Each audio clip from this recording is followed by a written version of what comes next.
Hoje eu quero falar com você sobre quem pode ser salvo. Pergunta para o teu irmão, quem pode ser salvo? Quem pode ser salvo? Querido, se você for ver os 5 livros, o primeiro livro da Bíblia, o Pentateuco, você vai ver que vai ter ali várias repetições. Deus repetindo o que Ele já havia ensinado. Deus falando novamente o que Ele já havia ensinado. Levanta a tua mão e diga: Espírito Santo, usa o meu pastor para ministrar a palavra do Senhor sobre a minha vida. Coloca os anjos ao redor do altar, ao redor da igreja, e que haja liberdade para que a palavra seja ministrada. Amém? Então Deus, Ele gastou tempo lembrando o povo, fazendo-os lembrar de princípios que Ele havia ensinado através de Moisés. E o que o Espírito Santo tem me incomodado é que nós temos que insistir em alguns princípios que nós cremos nessa casa, que nós temos que falar mais vezes sobre princípios que nós já falamos, porque tem gente que pega as coisas só no olhar, tem ou não tem? Só de olhar, né? Quem tem mais de um filho sabe do que eu vou falar. Tem filho que você tem que desenhar para ele. Tem filho que, se você falar metade da frase, já entendeu tudo. A Isabela era terrível. Se a gente quisesse conversar em off perto dela, ela já sabia do que a gente estava falando. O João mais tranquilão. Na casa a gente tinha que dar umas desenhadas, né? Então tem gente que pega mais rápido, mas tem gente que leva mais tempo. E por respeito a essas pessoas, querido, receba essa palavra com o coração aberto hoje. Amém? Nós cremos nisso, nós temos que defender a nossa fé. Quem pode ser salvo?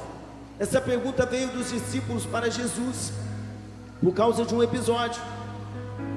E Jesus falou para eles assim: olha, para o homem isso é impossível, mas para Deus tudo é possível. Lucas 18, verso 18 diz: certo líder judeu indagou-lhe: bom mestre, que farei para herdar a vida eterna? Questionou-lhe Jesus: por que me chamas bom? Ninguém é bom senão um, que é Deus. Tu sabes os mandamentos: não adulterarás, não matarás, não furtarás, não dirás falso testemunho, honra teu pai e tua mãe. Replicou-lhe o jovem: tudo isso tenho obedecido desde a minha adolescência. Ao ouvir isso, exortou-lhe Jesus: contudo, algo ainda te falta. Vende tudo o que tens, reparte o dinheiro entre os pobres, e ganharás um tesouro nos céus. Depois vem e segue. Ao ouvir essas orientações, o jovem entristeceu-se muito, pois era riquíssimo. Jesus, observando o semblante abatido naquele homem, exclamou: quão dificilmente entrarão no reino de Deus os que possuem muitas riquezas. Certamente é mais fácil passar um camelo pelo fundo de uma agulha do que entrar um rico no reino de Deus. E os que ouviram essas palavras questionaram: se é dessa maneira, quem poderá se salvar? Jesus lhes asseverou: tudo o que é impossível aos seres humanos é possível para Deus. Queridos, por que o jovem rico não conseguiu ser salvo? Se a conversa dele começou com um elogio, né? Bom mestre. Jesus já dá uma invertida nele, porque Jesus não se impressiona com a nossa aparência. Jesus sabia quem aquele jovem era antes mesmo dele falar com ele. Daí a segunda abordagem, ele fala sobre herdar o reino, sobre ser salvo. Aparentemente, né, a intenção dele era excelente, maravilhosa: eu quero ser salvo. Só que ele abordou Jesus falando sobre fazer. Ele abordou Jesus falando sobre lei, porque ele fala: o que eu posso fazer, o que eu tenho que fazer para ser salvo? E a lei ensinava isso: se você guardar o sábado, se você não comer a carne do porco, se você não tocar no morto, se você não tocar no leproso, a lei falava sobre regras, sobre fazer. Só que a lei, ela só serviu para mostrar para o homem que o homem não era capaz. Porque quando esse jovem aborda Jesus falando de lei, falando sobre fazer, Jesus abordou ele da mesma forma. Nós somos assim. Quando uma pessoa fala firme com a gente, qual é a nossa reação? Fala firme. Quando a pessoa se exalta, qual que é o normal? Você também se exaltar, né? Você ser duro com a pessoa que foi duro. E esse homem chegou aqui falando sobre fazer, então Jesus aborda ele da mesma forma. Você conhece os mandamentos? E Jesus nomeou alguns, e ele, muito confiante, falou: não, eu guardo tudo isso desde a minha infância, desde a minha adolescência. O problema da lei, queridos, é que sempre vai faltar alguma coisa. Eu não entendo gente que sai de um sistema de graça e volta para a lei. Eu não entendo.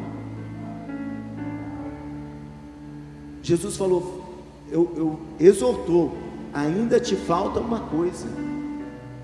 Vende o que você tem, dá para os pobres e me segue, você vai ter um tesouro no céu. Mas Jesus só foi nesses termos com ele por causa da abordagem dele. Quando mostramos as nossas obras, estamos anulando a graça em nossas vidas. Quando a gente chega querendo falar o que a gente faz para Jesus, pensa, você indo orar e falando: Jesus, eu faço isso, Jesus, eu faço aquilo, ó Jesus, eu não faço aquilo lá. Pensa, que conversa horrorosa. Quando você quer apresentar obras, se justificar pelas obras, você anula a graça. A graça é favor não merecido. É favor não merecido. Você vai ver outros exemplos aqui que Jesus não falou dessa forma e não pediu nada. Mas para esse homem ele deu essa direção por causa da abordagem dele. Veja a parábola do fariseu e do publicano. Em Lucas 18 diz, no verso 9: para algumas pessoas que confiavam em sua própria justiça e menosprezavam os outros, Jesus contou ainda essa parábola. Dois homens subiram ao templo para orar. Um era fariseu e outro publicano.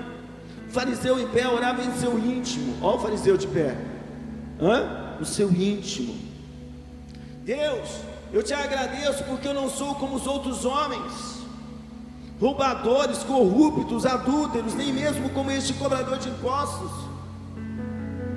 Jejuo 2 vezes por semana e dou o dízimo de tudo quanto ganho. Olha a oração desse fariseu. Chega lá diante de Deus, julgando os outros. Deus, eu sou melhor do que eles, eu não faço isso, eu não faço aquilo. Jesus, Deus, eu jejuo, eu dizimo. E Jesus em momento algum está reprovando o jejum ou o dízimo. Mas querido, isso não serve para a gente chegar diante de Deus e se achar justo. Esse homem se exaltou diante do Senhor. Daí a palavra fala sobre o publicano. Entretanto o publicano ficou à distância, ele sequer ousava olhar para o céu, mas batendo no peito confessava: ó Deus, sê benevolente para comigo, pois sou pecador. Eu vos asseguro que este homem, não o outro, foi para a sua casa justificado diante de Deus. Porquanto todo aquele que se vangloriar será desprezado, mas o que se humilhar será exaltado. O publicano sabia quem ele era e sabia quem Deus era. Vamos entender isso hoje, quem nós somos. Vamos entender quem nós somos, entender quem ele é. O publicano sabia que ele era falho, então ele se humilha, ele fala: tenha misericórdia de mim, pecador. A abordagem foi outra. Quando você entrar aqui, não entra se achando melhor, não entra aqui achando que você é melhor do que os outros. Entra aqui entendendo, querido, que mesmo sendo falho, mesmo sendo pecador, a graça de Deus te alcançou, e nós somos abençoados pela graça, salvos pela graça mediante a fé. Esse homem, se fosse hoje, ele poderia adorar o Senhor assim: ó, meu Jesus maravilhoso és, minha inspiração a prosseguir. E mesmo quando tudo não vai bem, eu continuo olhando para ti, pois sei que tu tens o melhor pra mim. Há um segredo no teu coração, ó, dai-me forças pra continuar, guardando a promessa em oração. Olha ele falando, ó: firme, ó Deus, está o meu coração, firme nas promessas do Senhor. Eu continuo olhando para ti, e assim eu sei que posso prosseguir.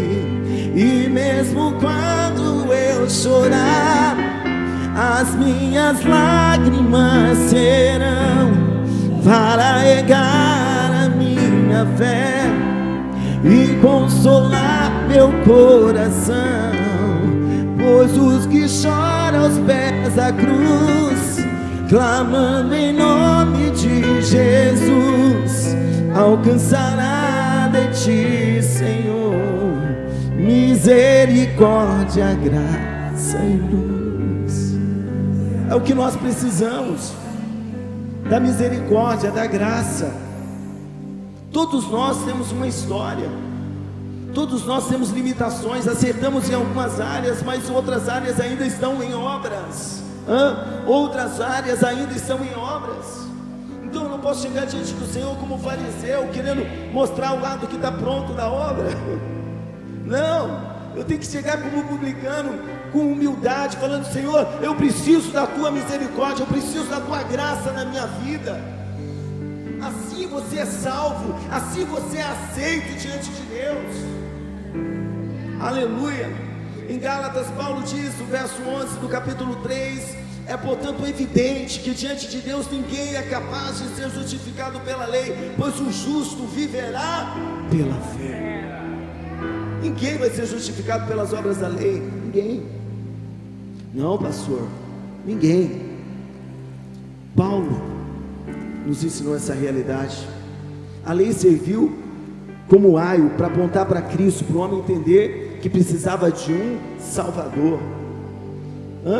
Aquele jovem rico, ele não dependeu da graça, ele não viu que Jesus era a salvação, o Salvador. Ele era um homem acima da média e mesmo assim não foi salvo.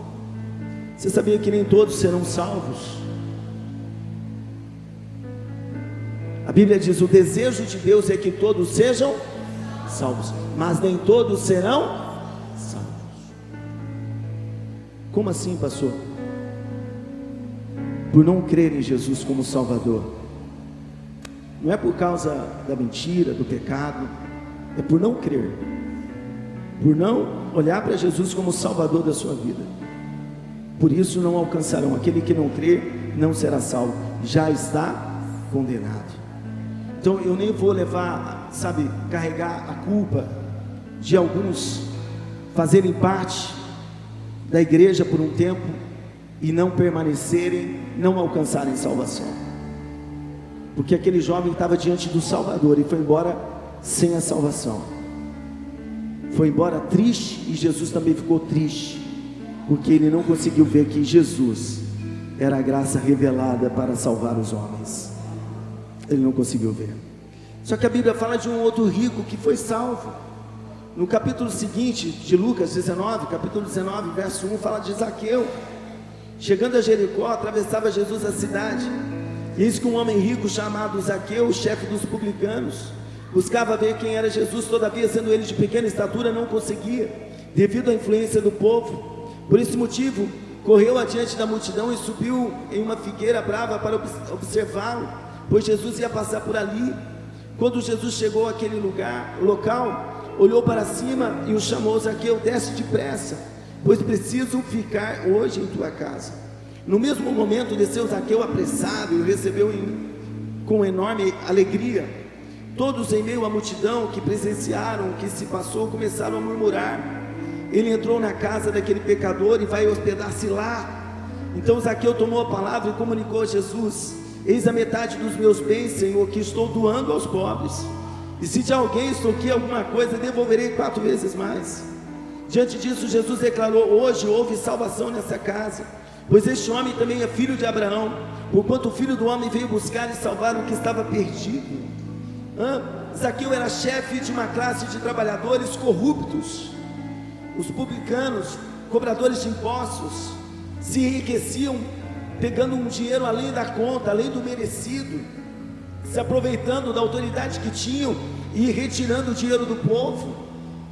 E se ele não roubou, no mínimo ele foi conivente, porque como chefe ele sabia o que acontecia. Se ele não roubou para enriquecer, no mínimo ele foi conivente. Os fariseus, os publicanos, eles eram de má fama. Os publicanos, o povo não gostava de publicano, de cobrador de impostos. Só que o Zaqueu foi salvo. Ele quis ver quem era Jesus, ele quis conhecer Jesus. Eu acredito que ele ouviu falar de Jesus, e quando Jesus está passando por ali, ele era de pequena estatura, não conseguia enxergar, sobe numa figueira brava, só para conhecer, ver quem era Jesus. Ele quis ter esse encontro. Ele tinha uma expectativa, uma visão diferente sobre Jesus. Aleluia. Zaqueu recebeu Jesus em sua casa com alegria, né? Quando Jesus falou: Zaqueu, desce, porque eu vou lá na tua casa. Foi com alegria. Ele recebe com alegria, né? Ele vai lá, fica feliz, porque Jesus ia para a casa dele. E daí aparecem algumas pessoas que levantam acusações sobre ele. Note que sobre o jovem rico ninguém acusou ele, porque o currículo dele era muito bom. Mas o do Zaqueu todo mundo conhecia. Quanta gente conhece a sua história? Que mais tem gente que vem na gente e fala assim: pastor, o senhor não conhece aquela pessoa. Pastor, se o senhor soubesse. Pastor, ixi, nem te conto. A multidão começou a falar: olha, ele está indo na casa de um pecador, de um homem que não merece. E o Zaqueu, escutando as acusações, falou: não, o encontro com Jesus real muda a vida de uma pessoa, amém? Muda. Jesus não pediu nada para o Zaqueu, nada. Só que o encontro foi tão maravilhoso, que quando as pessoas acusavam, ele falou assim: eu vou dar metade do que eu tenho para os pobres. Se eu defraudei alguém aqui, eu vou pagar 4 vezes mais. Jesus não pediu, querido, mas ele foi salvo por Jesus. Então, sabe, entregar não era um problema, mudar de direção não era um problema. Está entendendo? Então ele mostra ali uma transformação. O jovem rico teve um encontro com Jesus e não mudou, mas Zaqueu teve um encontro e mudou radicalmente. Foi notório, foi ali, foi instantâneo, não foi depois de um ano, foi ali, em um único encontro. Aleluia, amém? Por quê? Porque Zaqueu recebeu graça. Ele não foi lá apresentar o que ele fazia, porque ele sabia que ele estava fora do padrão, mas ele recebeu a graça, o favor não merecido. Aleluia. A Bíblia fala de uma mulher pecadora na casa de Simão, que foi salva. Foi salva. Simão, fariseu. Fariseus, eles eram uma seita rigorosa da época, que observava a lei. E no capítulo 7 de Lucas 36, verso 36 diz: tendo sido convidado por um dos fariseus para jantar, Jesus foi à casa dele e reclinou-se, como era o costume, junto à mesa. Assim que tomou conhecimento que Jesus estava reunido à mesa na casa do fariseu, certa mulher daquela cidade, uma pecadora, trouxe um frasco de alabastro cheio de perfume, e posicionando-se atrás de Jesus, prostrou-se a seus pés e começou a chorar. Suas lágrimas molharam os pés de Jesus, mas ela em seguida os enxugou com os próprios cabelos, beijou-os e os ungiu com o perfume. Diante de tal cena, o fariseu que havia convidado falou consigo mesmo: se este homem fora de fato profeta, bem saberia quem nele está tocando e que espécie de mulher ela é, uma pecadora. Olha o Simão, que teve a oportunidade de receber Jesus na casa dele. Eu não sei qual foi o intuito, qual foi a razão. se foi por prestígio, se foi para fazer uma média, mas ele recebe Jesus na casa dele de uma forma indiferente. Não tem gente que é assim? Você vai na casa, é totalmente indiferente. Simão, você vai ver depois, ele não fez as coisas básicas, ele não fez. Só que uma mulher pecadora ficou sabendo que Jesus estava na casa dele. Ô querido, tem gente que valoriza a presença de Jesus como ninguém. Tem gente que olha para Jesus como o Salvador, como a sua única esperança. Ela ficou sabendo que Jesus estava na casa de Simão. E a palavra diz que ela vai lá e ela se posiciona, se prostra aos pés de Jesus. E ela começa a chorar aos pés de Jesus. Suas lágrimas molharam os pés de Jesus, mas ela em seguida os enxugou com os próprios cabelos, beijou-os e os ungiu com perfume. Lembrando que na época eles não faziam visitas de carro, de Uber, não usavam os sapatos que nós usamos, eles andavam muito. Eu fico imaginando como que estavam os pés de Jesus ali. Mas ela se prostra e ela começa a chorar diante daquele que era o Salvador. O Simão, indiferente, estava com o Salvador dentro da casa dele, mas um homem indiferente. Mas ela estava chorando, ela sabia que ela era pecadora, mas ela entendia que Jesus era o Salvador. Não há problema eu entender quem eu sou, querido, a minha limitação. Eu preciso entender que Ele é o Salvador, Ele é o Santo, Ele é o Justo, Ele é aquele que nos justifica. Então ela chora, ela pega os cabelos e seca os pés de Jesus, ela beija os pés de Jesus, e ela derrama unguento sobre os pés de Jesus, um perfume, ungindo Jesus. Ela estava lá se humilhando para te adorar, Senhor, te dar o meu louvor. Quero me prostrar, vou me derramar aos teus pés, Senhor.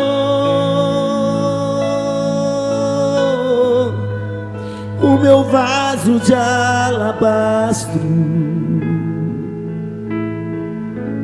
quero lhe oferecer. Me humilho aos teus pés, porque santo tu és. Vem meu louvor receber. Aleluia, Jesus.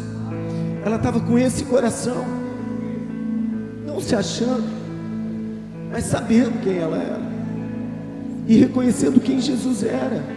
Querido, quem Jesus é para você?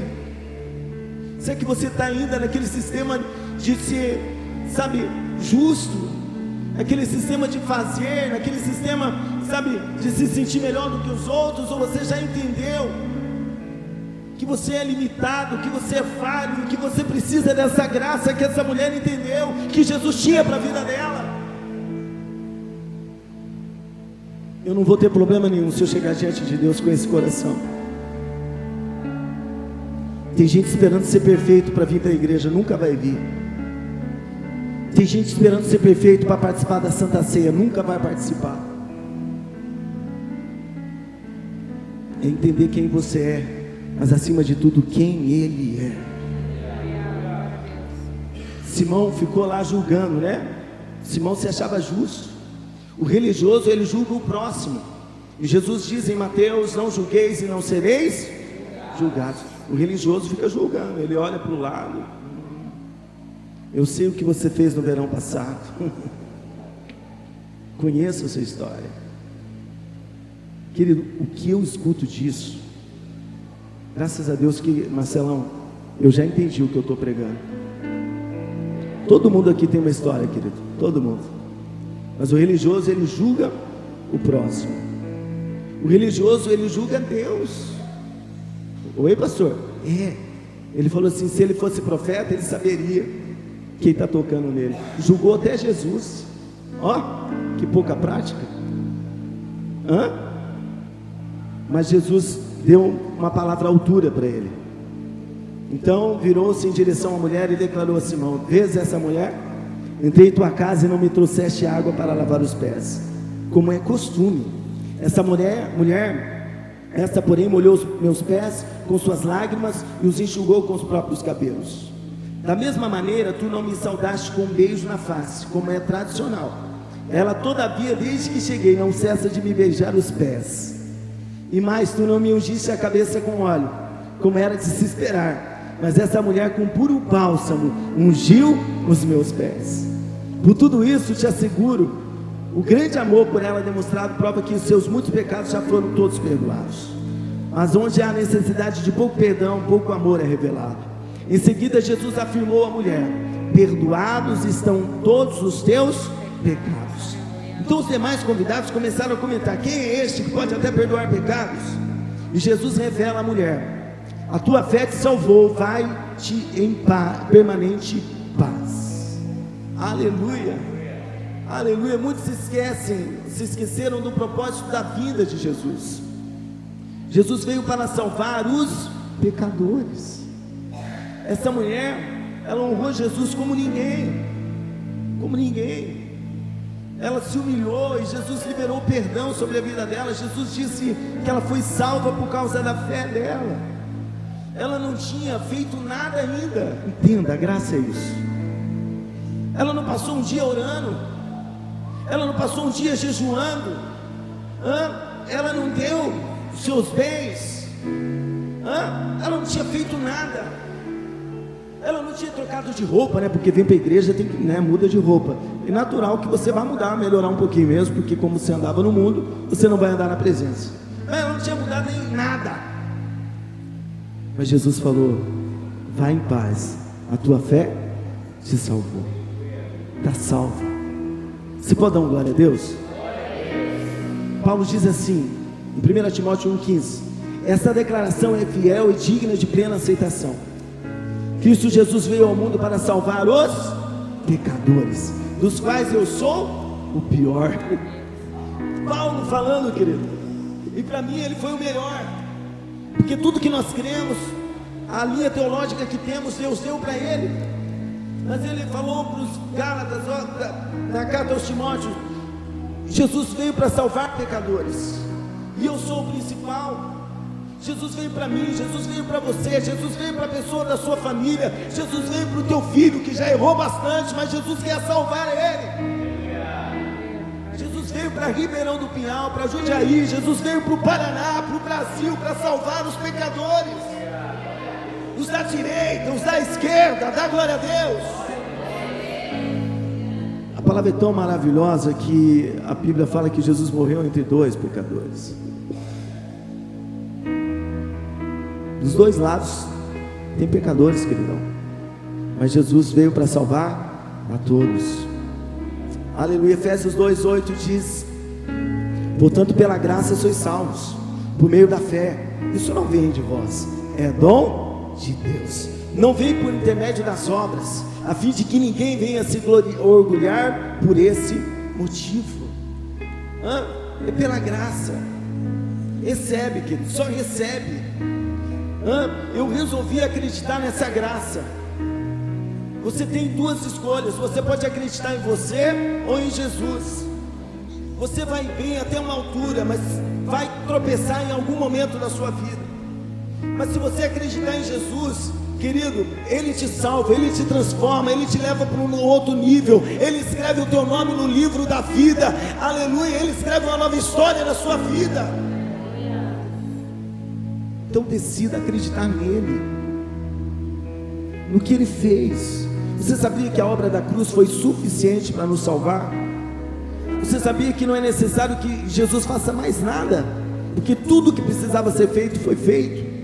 E no final ele diz: tetelestai, consumado está. Tudo que precisava ser feito para a humanidade ser salva foi feita. O que eu faço agora, pastor? Eu creio, eu recebo dessa graça, eu confio nessa graça.